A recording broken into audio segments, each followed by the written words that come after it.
मेरा पैसा शो में आपका स्वागत है। आज बात करेंगे आपके पैसे की, यानी आपका पैसा अब कैसे बढ़ने वाला है, इसकी आज हम बात करने वाले हैं। क्योंकि केंद्र सरकार ने केंद्रीय कर्मचारियों को एक बड़ा तोहफा दिया है। कर्मचारियों का डीए बढ़ाने का फैसला लिया गया है।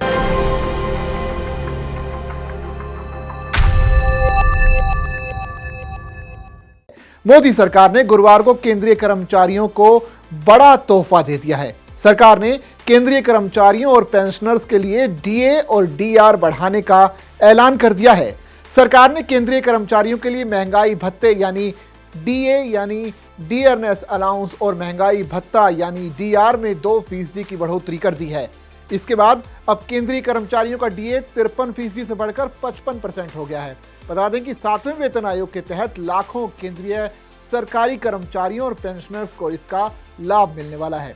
वैसे केंद्र सरकार आमतौर पर साल में 2 बार डीए बढ़ाने का ऐलान करती है, एक बार मार्च में और फिर अक्टूबर में। मार्च में घोषित डीए बढ़ोतरी आमतौर पर जनवरी से लागू होती है और अक्टूबर में घोषित बढ़ोतरी आमतौर पर जुलाई से प्रभावी होती है।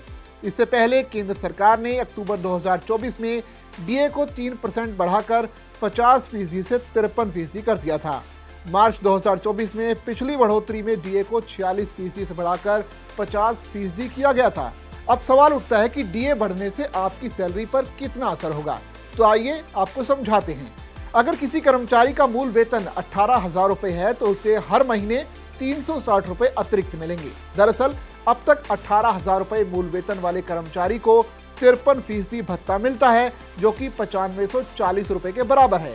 ये 55% के हिसाब से 9,900 रुपए हो जाएगा। कहने का मतलब है कि केंद्रीय कर्मचारियों को अब हर महीने 360 रुपए ज्यादा मिलेंगे।